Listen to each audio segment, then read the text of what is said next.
திராவிட முன்னேற்ற கழகத்தின் தலைமையிலான மதசார்பற்ற முற்போக்கு கூட்டணியில் இடம்பெற்றுள்ள அனைத்து இயக்கங்களின் வேட்பாளர்களை ஆதரித்து கடந்த சில தினங்களாக நான் பிரச்சாரம் மேற்கொண்ட பொழுது பரவலாக என்ன தெரிந்தது என்றால், மக்களுடைய பேர் ஆதரவு எங்கள் கூட்டணிக்கு உள்ளது. அது எதனால் என்றால், திராவிட முன்னேற்ற கழகத்தின் திட்டங்கள், குறிப்பாக ஏழை எளிய மக்களுக்கு அவர்களுடைய வாழ்வாதாரத்தை மேம்படுத்திட திராவிட மாடல் அரசு எடுத்துக்கொண்ட அந்த முயற்சிகள், திட்டங்கள், அது மட்டுமல்லாமல் பொதுவாக ஒரு பக்கம் சமூக நீதியை வலுப்படுத்தும் திட்டங்கள், மற்றொரு பக்கம் வேலை வாய்ப்புகளை உருவாக்கிட தமிழ்நாட்டில் தொழில் வளர்ச்சி அதை பெருக்கிட, பொருளாதாரத்தில் வளர்ந்திட மாண்புமிகு முதலமைச்சர் அண்ணன் தளபதி அவர்கள் எடுத்துக்கொண்ட முயற்சிகள், இதன் விளைவாக ஒரு ஆதரவு நிலை எங்களுக்கு உள்ளது. எங்கள் அணியின் வேட்பாளர்கள் வருகின்ற சட்டமன்ற தேர்தலில் வெற்றி பெற்று திராவிட முன்னேற்ற கழகம் மீண்டும் அரசமைக்கும் என்ற நம்பிக்கை எங்களுக்கு ஏற்பட்டுள்ளது. இப்போ நீங்க பத்திரிகையாளர் நீங்க கேள்வி கேட்கலாம். அதாவது நாங்க 4 தொகுதிகள்ல ஒரு தொகுதி, குறிப்பாக நீங்க சொல்ற தோழர் சொல்ற மாதிரி சீர்காழி தொகுதி எங்களுடைய தனி சின்னத்துல முதல்ல முடிவு செய்யப்பட்டது. அதன் பின் கூட்டணி தலைமை, அதாவது திராவிட முன்னேற்ற கழகம், எங்கள் இயக்கத்தின் தலைவர், பொதுச்செயலாளர் தலைவர் வைகோ அவங்க கலந்து கொண்டதன் பின் ஒரு முடிவு. என்ன முடிவு என்றால், இங்கே சீர்காழியிலும் திராவிட முன்னேற்ற கழகத்தின் சின்னமான உதயசூரியனில் போட்டி போடுவோம் என்ற முடிவு எடுக்கப்பட்டுள்ளது. இது எதன் அடிப்படையில் தோல்வி பயன் சொல்றதை விட இங்க எக்காரணத்தை கொண்டும் நீங்க மதவாத சக்திகள் தமிழ்நாட்டில் வேறொன்ற கூடாதுங்கிற பொழுது, இங்க சீர்காழிலையும் பொறுத்த வரைக்கும் இங்க அதிமுக போட்டி போட்டாலும் அவங்க பக்கத்துல அவங்க பாஜக இருக்கிறதுனால, அவங்க அணியில பாஜக இருக்கிறதுனால அந்த வெற்றி வாய்ப்பு எங்கேயும் கொடுத்துடக்கூடாது என்கிற முன்னெச்சரிக்கை அந்த நடவடிக்கையாக நீங்க பார்க்கணும். தவிர பயம்ங்கிறது ஒரு அர்த்தம் கிடையாது. தேர்தல்ங்கிறது என்னன்னா, தேர்தலில் வெற்றி பெறலாம், தோல்வி பெறலாம். ஆனா இந்த நேரத்துல ஒரு இக்கட்டான சூழ்நிலையில எந்த விதத்துக்கும் நம்ம அவங்களுக்கு ஒரு வாய்ப்பு கொடுத்துடக்கூடாதுங்கிறதுனால அவங்க எங்களுடைய இயக்க தலைமையும் கூட்டணி தலைமையும் அவங்க ஒரு முடிவு எடுத்தாங்க. மதிமுகவோட முன்னாள் மாநில இளைஞர் நிபுணர் வந்து மார்க் சொல்லியிருக்காரு. நீங்க வந்து உங்க அப்பாவை தாக்குனதாலும் அதனாலதான் காயம் ஏற்படுறதுனால சொல்றாங்க. அது மட்டும் இல்லாம உங்களுக்கு வந்து ஒரு பேட்டி கொடுத்துருப்பாங்க ஒரு வாரத்துக்கு முன்னாடி. நீங்க வந்து மதிமுகவுக்கு தில்லு இருந்தா வந்து தனி சின்னத்துல போட்டிடணும், இங்க ஏன் பயத்தின் காரணமாக உதவி செய்யணும் உங்க முன்னாள் மாநில நிர்வாகி சொல்லியிருக்காரு. அதை பத்தி உங்களுக்கு கருத்து? நீங்க நிறைய பேர் இப்போ அதாவது இந்த மாதிரி கட்சி தலைவர்கள் மீது, இயக்கங்கள் மீது குற்றச்சாட்டுகள் வைக்கிறது, தேர்தல் நேரத்துல அதிருப்தியில சில பேர் கட்சி விட்டு வெளியே போறது, இதெல்லாம் தேர்தல் நேரம் பாக்குறது. அதனால நீங்க இதே நீங்க அதிமுகவுடைய தலைவர் அண்ணன் எடப்பாடியோ இல்லாட்டி பாஜக சேர்ந்த முக்கிய தலைவர்களோ, அந்த அணியை சேர்ந்த முக்கிய தலைவர்களோ கேள்வி கேட்டா பதில் சொல்லலாம். எல்லாரும் இந்த மாதிரி ரோட்ல போற வரவங்க நம்ம கேள்வி, அவங்க கேட்கிற கேள்விக்கெல்லாம் சொல்ல முடியாது. சகோதரர் விஜய் பொறுத்த வரைக்கும் அவரை பொறுத்த வரைக்கும் நான் யாரையும் முதல்ல இருந்து அதான் சொல்லிட்டு இருக்கிறேன். அவர் ஒரு மிகப்பெரிய ஒரு நட்சத்திரம். அவர் பின்னாடி ஒரு பெரிய கூட்டம் இருக்கு, குறிப்பா இளைஞர் கூட்டம் நிறைய இருக்கு. ஆனா தேர்தலில் அது வாக்குகளா அது மாறுமாங்கிறது பெரிய ஒரு கேள்விக்குறி. அதே அளவு இன்னொன்று என்னன்னா, அவர் மக்களை நேரடியா சந்திக்கணும். இதே மாதிரி பத்திரிகையாளர் இப்ப நாங்க சந்திக்கிற மாதிரி நான் எல்லாம் எங்க போனாலும் பத்திரிகையாளர் சந்திக்கிறேன். நான் கேள்விகள் எந்த கேள்விகள் கேட்டாலும், எங்களுக்கு சாதகமான கேள்வியை கேட்டாலும் சரி, எதிர்மறை கேள்விகளை கேட்டாலும் சரி, அதுக்குள்ள பதில்கள் நான் கொடுக்குறேன். ஒரு கட்சியோடைய ஒரு தலைவர் அவர் சொல்றாரு இல்லையா, திமுகவுக்கு போட்டி நான் சொல்றாரு இல்லையா, அப்படி அந்த போட்டியில் இருக்கும்போது அந்த இடத்தை தக்க வச்சுக்கினா கூட அவருடைய சில இதுல எல்லாம் மாத்தினவர். அவர் மாத்தினங்கிறத மக்கள் சந்திப்பு, பத்திரிகையாளர் சந்திப்பு, இனிய எளிதில் அணுகுற முறையா அவருடைய இதை மாத்திக்கிட்டாதான் அவர் நீங்க சொல்ற மாதிரி ஒரு வெற்றி பெறலாம் செய்யலாம். இன்னைக்கு களத்துல பொறுத்த வைக்கிறேன்னா, அவரு ஒரு கட்சி ஆரம்பிச்சு முதல் தேர்தல 15 சதவீத வாக்குகள் வாங்குறதே பெரிய விஷயம். என்னுடைய அனுமானம் 15% வாக்குகள் வாங்குவாருன்னு ஒரு அனுமானம் இருக்கு. ஆனா அதே ஒரு பெரிய விஷயம் தான். நீங்க அந்த ஒரு அடித்தளத்தை வச்சு நாளைக்கு அவர் வளரலாம். நம்ம யாரையும் நம்ம எளிதில் நம்ம புறந்தள்ளிட முடியாது. அதன் அடிப்படையில ஆனா இன்னைக்கு களத்தில் இருக்கிறது நாங்க திராவிட முன்னேற்ற கழக தலைமையிலான எங்க மதசார்பற்ற கூட்டணி தான் நாங்க வலுவா இருக்கிறோம். நாங்க எங்களுடைய இந்த அரசாங்கம் செஞ்ச நலத்திட்டங்கள் இதை வச்சு நாங்க ஜனங்கிட்ட போறோம். இப்போ இங்க வேட்பாளர்களுடைய நல்ல அம்சங்களை பத்தி நாங்க சொல்றோம். நாங்க வேட்பாளர் எதிரணியில் இருக்க வேட்பாளர் எப்படி செயல்பட்டு இருக்கிறாரு, கடந்த முறை அவர் எம்எல்ஏ இருந்தா எப்படி செயல்பட்டாரு, இப்ப எங்களுடைய வேட்பாளர் எப்படி செயல்படுவாரு, இதன் அடிப்படையில் நாங்க மக்களை போய் சந்திக்கிறோம். நாங்க நாங்க எதிரணியில் இருக்கிற அதிமுக பத்தியோ இல்லாட்டி நீங்க சொல்ற மாதிரி தாவேகா பத்தியோ நாங்க அதை பத்தி கவலைப்படல. சகோதரர் விஜய் வாங்குற வாக்குகள் முக்காசி பாத்தீங்கன்னா அது இளைஞருடைய வாக்குகள் இருக்கு. அதே நேரத்துல அது யார் அதிகமா பாதிக்கும்னா அதிமுக தலைமையிலான அந்த கூட்டணியுடைய வாக்குகளை தான் அது திமுக தான் பாதிக்கும். இல்ல. அது யார் சொல்றது யாரு? இல்ல இல்ல பொதுவாக இல்ல இல்ல திமுகவோட வாக்கு வங்கி, அதாவது கிறிஸ்டின் இஸ்லாமியர் ஓட்டு வந்து டிவிகேவுக்கு போறதா சொல்றாங்க. அது உங்களுக்கு தானே பாதிப்பாகும் பின்னாடி. அதாவது ஒரு ஆளுங்கட்சி இருந்தாங்கன்னா ஆளுங்கட்சி என்னதான் நல்லா செயல்பட்டாலும் கூட ஒரு ஆன்டி இன்கம்பன்சின்னு சொல்லுவாங்க உங்களுக்கு. அந்த ஒரு ஆன்டி இன்கம்பன்சி பொறுத்தவரைக்கும் அதை பிளவுபடும் போது அதை யார் எடுக்கிறாங்க? ஒரு விஜயோடைய அவங்களுடைய இயக்கம் எடுக்கிறதுக்கு வாய்ப்பு இருக்கு. அதன் அடிப்படையில பாதிப்பு யாருக்கு? அதெல்லாம் அதிமுக போற வாக்கு இன்னைக்கு வந்து தாவேகா போகும்போது அது திமுக சாதகமா அமையும். நீங்க சொல்ற மைனாரிட்டி ஓட்ஸ் வந்து ஒரு மேக்சிமம் ஒரு 10%. நீங்க சொல்ற மைனாரிட்டி கிறிஸ்டின் ஓட்ஸ் நீங்க இஸ்லாமியர்களோட வாக்கு அதிகபட்சம் ஒரு 10% போகுமே தவிர அதுக்கப்புறம் ஏன்னா இன்னைக்கு உங்களுக்கே தெரியும் மைனாரிட்டிஸ் பொறுத்த வரைக்கும் ரொம்ப பயத்துல இருக்கிறாங்க. ஏன்னா ஏற்கனவே வக்குவாரிய திருத்த சட்டத்தை கொண்டு வந்து இஸ்லாமியர்கள் உரிமைகளை பறிச்சாங்க. இன்னைக்கு FCRA ஃபாரின் கான்ட்ரிபியூஷன் ரெகுலேஷன் ஆக்ட்னு சொல்லிட்டு அந்நிய வெளிநாடுகள்ல இருந்து நிதி வாங்கி இன்னைக்கு தொண்டாற்று நிறுவனங்கள் பத்தி அவங்களுக்கு உரிமைகளை பறிக்கிற மாதிரி அவங்க சொத்துக்களை பறிக்கிற மாதிரி புதுசா FCRA ஆக்ட் அமெண்ட்மெண்ட் ஆக்ட் சட்டம் இருக்கு. அது அமெண்ட்மெண்ட் ஆக்ட் புதுசா கொண்டு வந்திருக்காங்க. இதனுடைய பல சிட்டிசன்ஷிப் அமெண்ட்மெண்ட் ஆக்ட் பல விஷயங்களை பொறுத்த வரைக்கும் சிறுபான்மையினரை அச்சுறுத்துற மாதிரி அவங்க உரிமைகளை பறிக்கிற மாதிரி தொடர்ந்து இந்த செயல்படுற இந்த நேரத்துல அந்த மைனாரிட்டிஸ் குறிப்பா நீங்க கிறிஸ்தவர்கள் இஸ்லாமியர்கள் ரொம்ப விழிப்புணர்வோடு இருக்கிறாங்க. நீங்க அதுல ஒரு அதிகபட்சமா ஒரு 10 விழுக்காடு வேணா அவங்களுக்கு போகுமே தவிர 90 விழுக்காடு மதசார்பற்ற முற்போக்கு கூட்டணிக்கு வருங்கிற நம்பிக்கை இருக்கு. போன எலெக்ஷன் இந்த எலெக்ஷன் மதிமுகல சில முக்கியமானவங்க நீங்க விலகுனே சொல்றீங்க. திமுக விலகலையா, அதிமுக விலகலையா, காங்கிரஸ் விலகலையா? டெய்லி நம்ம பார்த்துட்டு உங்களை மாதிரி நண்பர்கள்கிட்ட தான் தெரிஞ்சுக்கிறோம். நாங்க டிவிலையும் சரி பேப்பர்லயும் சரி இவர் அங்க இருந்து ஜம்ப் ஆனாரு, அவர் இங்க இருந்து ஜம்ப் ஆனாரு. இந்த தேர்தல் நேரத்துல சீட்டு கிடைக்காதவங்க இங்க அதிருப்தியில அந்த கட்சிக்கு போவாங்க. அடுத்த தேர்தல் அங்க அதிருப்தியை திரும்பி இங்க வருவாங்க. தாய் கழகத்தில் இணைந்தாரு பாக்குறாங்களோ இந்த கூத்தெல்லாம் நம்ம பாக்குறதா? தேர்தலுக்கு முன்னாடியே மல்லை வேற இல்ல வேற கொஸ்டின் நீங்க எல்லாருக்கும் ஒரு வாய்ப்பு. நீங்க இந்த கேள்வி வந்து நம்ம நிறைய இடங்கள்ல கேட்கறாங்க. அதாவது வந்து கம்யூனிஸ்டுக்கு வந்து 1 சீட்டு குறைச்சிட்டாங்க, மதிமுகவுக்கு 2 சீட்டு குறைச்சிட்டாங்க, அதே போல காங்கிரஸ்க்கு வந்து 3 சீட்டு கூடுதலா கொடுத்தாங்க, விடுதலை சிறுத்தைகள் கூடுதலா 2 சீட்டு கொடுத்துருக்காங்க.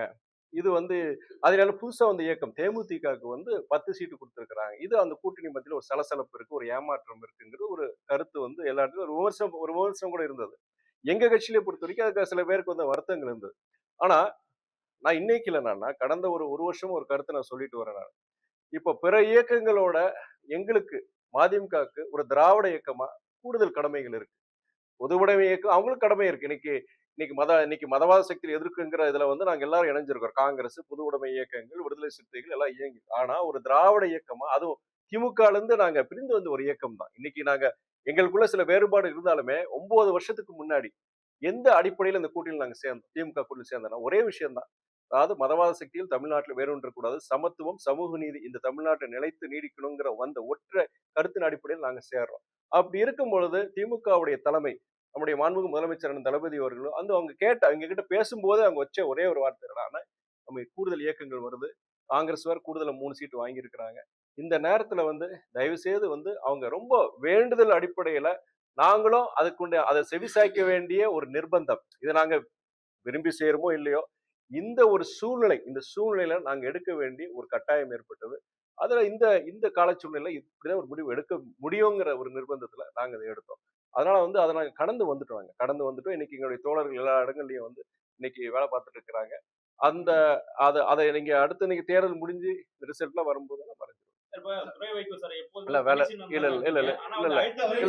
இல்ல ஒவ்வொருத்தர ஒரே நிமிஷம் எல்லா வந்திருக்கிற பத்திரிகை தோழருக்கு எல்லாருக்கும் வாய்ப்பு கொடுக்க நினைக்கிறேன். நான் எல்லாரும் டேர்ன் முடிஞ்ச பிறகு உங்க டேர்ன் வரும்போது நான் கொடுக்குறேன். பொறுத்த வரைக்கும் மதிமுக கூட்டணி திமுக மதிமுகவுக்கு ஆதரவா செயல்படல அப்படின்னு ஒரு பொதுவா பேசப்படுது. உங்களுக்கு மதிமுக சார்பில் போட்டிட்டாரு, அவருக்கு ஆதரவா திமுக காரங்களே போட்டி கீழே இறங்கி கிரவுண்ட் ஒர்க் பண்ணல அப்படின்ற மாதிரி ஒரு குற்றச்சாட்டு பரவலா போயிட்டு இருக்கு. அப்படி ஒண்ணு நான் கேள்விப்படலைங்க. எல்லாருமே வந்து இங்க திராவிட முன்னேற்ற கழகத்தை சார்ந்த எல்லா தோழர்களும் இன்னைக்கு அவங்க எல்லாம் ஒருங்கிணைச்சுதான் இங்க அவங்க தேர்தல் வேலையில் ஈடுபட்டு இருக்கிறாங்க. குறிப்பா வந்து நாங்க நிக்கிற சின்னம் நாங்க சொல்ற மாதிரி உதயசூரியன், அதாவது திமுகவுடைய சின்னத்தில் நாங்க நிற்கும் பொழுது அதற்கு இடமே இல்லை. அது வந்து சீர்காழி தொகுதியை பொறுத்தவரைக்கும் அது ஒரு விஐபி தொகுதி. நேரடி முதலமைச்சருடைய நேரடி கண்காணிப்பில் இருக்குன்னு உங்களுக்கு எல்லாருக்கும் தெரியும். அதுக்கு இடமே கிடையாது. அதனால இங்க பொறுத்த வரைக்கும் திமுக வந்து அவங்க சரியா வேலை செய்யல. இல்ல வேற எல்லா இன்னைக்கு காலையில நிர்வாகிகள் கூட்டம் வச்சிருந்தோம். எல்லா கட்சியில இருந்து வந்திருந்தாங்க. எல்லாரும் நான் சொன்ன கருத்து மாதிரி எல்லாரும் சொன்னாங்க. என்ன சொன்னாங்கன்னா, இங்க பொறுத்த வரைக்கும் முதலமைச்சர் நிக்கிறார், தலைவர் வைகோ நிக்கிறார், சகோதரர் ராகுல் காந்தி நிக்கிறாரு, காங்கிரஸ் இயக்கத்துடைய மாநில தலைவர் அவங்க நிக்கிறாங்க, அண்ணன் விடுதலை சிறுத்தைகளுடைய தலைவர் அண்ணன் தொல் திரும்ப அண்ணன் நிக்கிறாங்க. அப்படி நினைச்சுதான் இங்க எல்லாரும் வேலை பார்க்கணும். நான் சொன்ன கருத்து தான் எல்லாரும் முன்மொழிஞ்சாங்க. எல்லா இயக்கத்து நிர்வாகிகளும் முன்மொழிஞ்சாங்க. அதனால அந்த இதுல எந்த வித இதுவும் கிடையாது.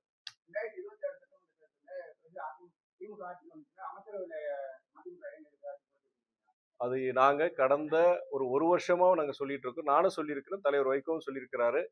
அந்த கூட்டணி ஆட்சிக்கு இங்க தமிழ்நாட்டை பொறுத்த வரைக்கும் அது வாய்ப்பு கிடையாது. ஏன்னா அது இது போன்ற அது ஒரு முன்னுதாரணம் இங்க கிடையாதுங்க. இதுவரைக்கும் அப்படிப்பட்ட ஒரு இது நடக்கல. அப்படி இருக்கும் பொழுது திமுகவே தனி மெஜாரிட்டி வரும்போது அதுக்கு வாய்ப்பு இருக்காதான் நாங்க சொல்றோம்.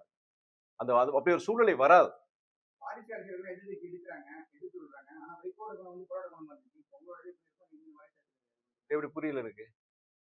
உங்களோட அரசியல் வாரிசு அரசியல் இருக்குமான்னு எதிர்த்து சொல்றாங்க.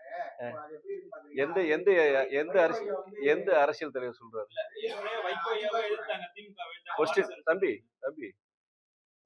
ஒரு பிரஸ் ரிப்போர்ட்டர் கேள்வி கேட்கும்போது அவருக்கு கேள்வி தெரியல விளக்குறாங்க. நீங்க விளக்க வேண்டாம், அவரே சொல்லட்டும். சொல்லுங்க தம்பி.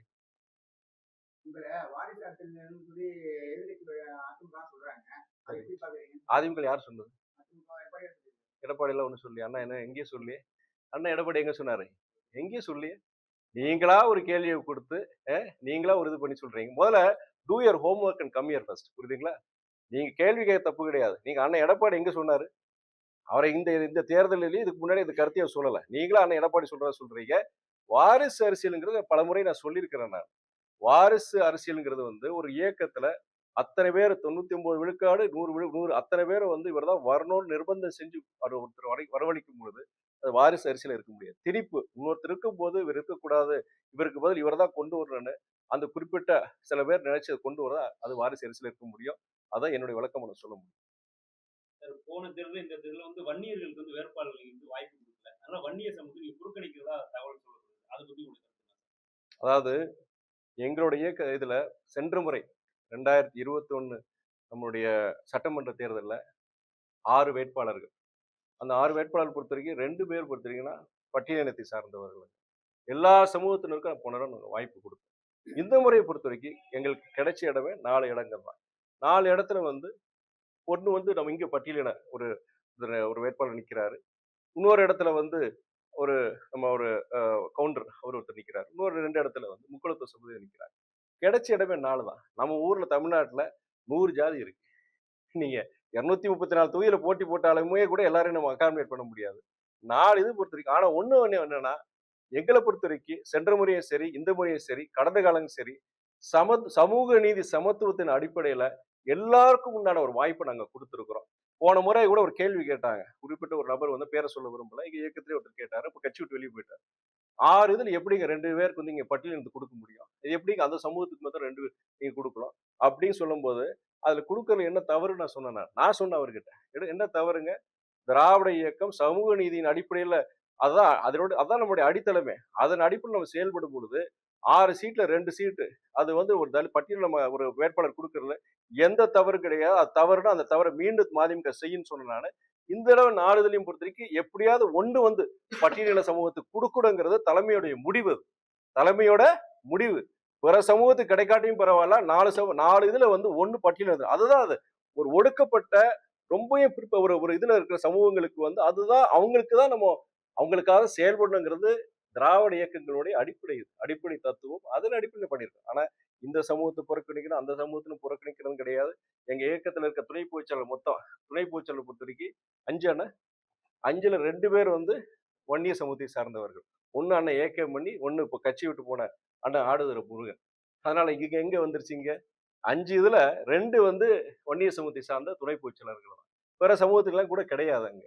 அதனால நீங்க வந்து இன்னைக்கு நான் சொல்ற மாதிரி தேர்தல் நேரத்துல வாய்ப்பு கிடைக்காதவங்க இன்னைக்கு எங்க கட்சின்னு கிடையாது. பிற கட்சியில இருந்து இன்னொரு கட்சிக்கு போகும்போது அது தலைமை மேல ஒரு குற்றச்சாட்டு சொல்லுவாங்க. அது சாதி ரீதியான குற்றச்சாட்டா இருக்கலாம், செய்யலாம். ஆனா அதெல்லாம் வந்து எங்க மனசாட்சிக்கு அது நாங்க சுத்தமா இருக்கிறோம். நாங்க எந்த விதத்திலயும் வந்து யாரையும் நாங்க புறக்கணிக்கல. அதனால நாங்க தெளிவா இருக்கோம். இப்ப திமுக கூட்டணி கட்சி வேட்பாளர்கள் ஆதரிச்சு காங்கிரஸ்ல இருந்து ராகுல் காந்தியோ கார்த்திகோ பிரச்சார தமிழ்நாட்டுக்கு வருவாங்க. வாய்ப்பு இருக்குங்க. கண்டிப்பா வாய்ப்பு இருக்கு. ஏன்னா உங்களுக்கு எல்லாருக்கும் தெரியும். கேரளால இப்பதான் அவங்க தேர்தல் முடிஞ்சது. சட்டமன்ற தேர்தல் முடிஞ்சது. அதுவும் இல்லாம சோனியா காந்தி அம்மையாருக்கு வந்து உடல்நிலை சரியா இல்ல. அதனால ராகுல் காந்தியை சகோதரர் பொறுத்தவரைக்கும் அவர் கேரளால காலையில பிரச்சாரம் பண்ணிட்டு அங்க மாலையை வந்து அங்க டெல்லிக்கு போயிரும் அவங்க அம்மாவை பாக்குறது, தாயாரை பாக்குறதுக்காண்டி. அதனால வந்து வர்ற காலங்கள்ல வந்து எப்படியாவது ஒரு இடத்துல வந்து அவர் கண்டிப்பா தமிழ்நாட்டுக்கு வந்து பிரச்சாரம் செய்வாருங்கிறது நம்பிக்கை எங்களுக்கு எல்லாருக்கும் இருக்கு.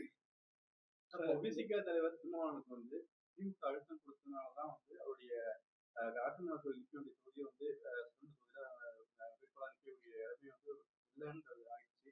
வீட்டுக்கு கருத்து பரவலா பரவுது. அவர் ஏன்னா துணை முதலமைச்சராக கூடியது வாய்ப்பு இருக்கு அப்படின்ற மாதிரி ஒரு பரவலா பேசப்படுது. ஆனா அவருடைய மன அழுத்தம் திமுக அழுத்தம் கொடுத்துருக்குமா? அது அண்ணன் தொல் திருமா அண்ணன் வந்து தெளிவா அதுக்குண்டான விளக்கத்தை கொடுத்திருக்கிறாங்க. அவர் இது என்னன்னா இன்னைக்கு இருக்கிற ஒரு அரசியல் சூழல்ல அவர் வந்து அவர் அங்க நிக்கிறதை விட இன்னொரு வேட்பாளர் அங்க நிறுத்துறது தான் சிறப்புங்கிறது அவங்க கட்சிக்கு சரி கூட்டணிக்கு சரி அதுதான் சரிங்கிறது முடிவெடுத்தார்.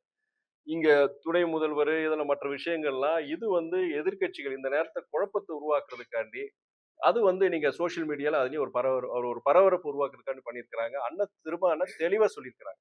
நான் எதன் அடிப்படையில் நான் வாபஸ் வாங்கியிருக்கிறேன். எங்களுடைய கட்சிக்கு சரி கூட்டணிக்கு சரி இதுதான் உகந்தது. நான் இந்த நேரத்தில் நிக்கிறது நல்லா இருக்கான்னு சொல்லிட்டு பண்ணியிருக்கிறாரு. அதுக்காண்டி இந்த குற்றச்சாட்டு அந்த குற்றச்சாட்டு எல்லா குற்றச்சாட்டுக்கும் ஒரு பதில் சொல்லியிருக்கிறார். தெளிவா சொல்லியிருக்கிறாரு. உங்களுடைய பத்திரிகை தோழர் எல்லாருக்கும் தெரியாது. அதனால அவர் தயவு செய்து அதை கொச்சைப்படுத்த வேண்டாம். அவரை பொறுத்த வரைக்கும் இன்னைக்கு பட்டியலின மக்கள் மாத்திரம் கிடையாது. இன்னைக்கு ஒடுக்கப்பட்ட மக்கள் எங்க இருந்தாலும் அவங்களுக்கு ஒரு தலைவரா இன்னைக்கு அண்ணன் தொல் திருமா நிக்கிறாரு. அவர் எல்லாம் அவருக்குன்னு குடும்பம் கிடையாது. அவர் இந்த மக்களுக்காக உழைக்கிற ஒரு தலைவரா இன்னைக்கு உயர்ந்திருக்கிறார். தயவு செய்து நீங்க பத்திரிகை துறை அண்ணன் ஒண்ணு தடவை கேட்கிறேன். எங்க தலைவரை நீங்க கொச்சப்படுத்திருக்கிறீங்க. நீங்க மக்களுக்காக சேவை செய்கின்ற இது போன்றவர்கள் வந்து தேசிய கொச்சப்படுத்தாங்க. என்ன இருக்க வச்சிருக்கிறாங்க? அவருக்கு இன்னும் குடும்பம் கிடையாது, ஒண்ணும் கிடையாது. சொத்து சேர்ந்தாரா. தயவு செய்து இந்த மாதிரி நேரங்கள் என்னைக்கு மத்தவங்கள்ட்டையும் சொல்லுங்க. சில பேர் மொத்தம் மேல இந்த மாதிரி அபாண்டமான குற்றச்சாட்டு வைக்காதீங்க. உங்களோட ஸ்டாண்ட் பொறுத்த வரைக்கும் உங்களுடைய சின்னம், உங்க கட்சி வளர்ச்சி இப்படிதான் நீங்க இருக்கீங்க. பொதுவா தலைவர் வைகோ இருக்கட்டும், அவங்க இருந்தாலும் நீங்க வந்து ஒரு புத்துணர்ச்சி கட்சியில வந்து தனி சின்னம், உங்களுடைய கட்சி வளர்ச்சியில இருக்கீங்க. இந்த சூழ்நிலை வளர்ந்து இருக்கக்கூடிய சூழ்நிலையில திமுக சின்னத்தான் நிப்பீங்க, உங்க சின்னத்தை விட்டு வெளில வரீங்க. அது என்ன அழுத்தத்தின் காரணமா இல்ல கட்சி இது இப்படி செஞ்சா கட்சி வளருமா? உங்களுடைய எதிர்காலமே ஒரு பின்னடைவா இருக்க போல இருக்கு. கட்சிக்கு வந்து சுருக்கப்படுது. அது கூட்டணிக்காக நீங்க வந்து பயந்து நடுங்கி போய் சின்னத்தை நிக்கிற போல தான் இருக்கு. யாருக்கும் என் தம்பிக்கு வந்து நான் பதில் சொல்லிட்டேன். திரும்பி அதே கேள்வி கேட்கிறாரு. அது என்னன்னா நான் வேட்பாளர் நிற்கும் போது திருச்சியில இருக்கும்போது அது இப்போ எங்க கட்சியும் சரி நம்மளுடைய கூட்டணி தலைமையும் சரி ஒரு முடிவு எடுத்துதான் எங்க சொந்த சில நிக்கிறேன்னு சொல்லியிருந்தோம். அதனுடைய வெளிப்பாடு அந்த நேரத்துல அந்த கூட்டத்துல சில தோழர்களுடைய அந்த நேரத்தில் சில கருத்துகள் பரிமாறும் பொழுது அந்த நேரத்துல அதனுடைய வெளிப்பாடு நான் அங்க வேட்பாளர். ஆனால் இன்னைக்கு பொறுத்த வரைக்கும் நம்முடைய சட்டமன்ற தேர்தலை பொறுத்த வரைக்கும் நான் வேட்பாளர் கிடையாது. வேற 4 பேர் நிக்கிறாங்க. அங்க கட்சி ஒரு முடிவு எடுக்குது. கூட்டணி கட்சி நம்ம கூட்டணி தலைமை அவங்களும் கலந்து முடிவு எடுக்கிறாங்க. சரி இங்க வேண்டாம், நம்ம சூரியன் சின்னத்திலே போட்டி போடலாம் அப்படின்னு ஒரு முடிவு எடுக்கிறாங்க. அப்படி முடிவு இதுல வந்து நம்ம வேட்பாளர் போட்டி போடுறாங்க. நீங்க கடந்த முறைக்கு இந்த முறைக்கும் நீங்க அது இது பண்றது அது வேற. இல்ல அங்கீகாரம்ங்கிறது பிரச்சனை. எனக்கு அங்கீகாரம் நாங்க இருக்குங்க. எங்க அங்கீகாரம் பொறுத்த வரைக்கும் அங்கீகாரம் என்னன்னா உங்களுக்கு குறைஞ்சபட்சம் 8 சட்டமன்ற தொகுதியில அங்க ஜெயிச்சாகணும். கொடுத்தது 4 தான். சரி நீங்க அவங்க ஒரு 8 கொடுத்து அப்போ நாங்க எங்க சொந்த சின்னத்துல போட்டி போடாம ஒரு வாய்ப்பு இழந்துட்டோம்னு சொல்லலாம். 4 இதுல எங்க சொந்த சின்னத்துல ஜெயிச்சாலுமே எங்களுக்கு அங்கீகாரம் கிடைக்க போறது கிடையாது.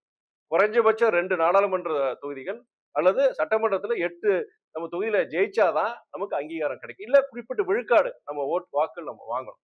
அதுக்கு இங்க வாய்ப்பு கிடையாது. இப்ப அந்த வாய்ப்பு இல்லாத பொழுது நாங்க வந்து இப்போ ஒரு தொகுதிக்காண்டி இங்க ஒரு இது பண்றதா பெரிய ஒரு பிரச்சனை இருக்கு. கொஞ்சம் வருத்தம் இருந்தது. ஆனா கூட்டணியுடைய ஒரு ஒட்டுமொத்த முடிவு இன்னைக்கு நம்ம வேற எதுக்கும் நம்ம இடம் கொடுத்துட கூடாதுங்கிறதுக்காண்டி நாங்க முடிவு ஏன்னா நீங்க கட்சிக்கு ஒரு சின்னம் இருந்துச்சுன்னா அந்த கட்சி சின்னத்துல நிக்கணும் எல்லாரும் ஆசைப்படுவாங்க. வருங்காலத்துல கண்டிப்பா அதுக்கு ஒரு முயற்சியில் இருக்கும். கண்டிப்பா. நன்றி.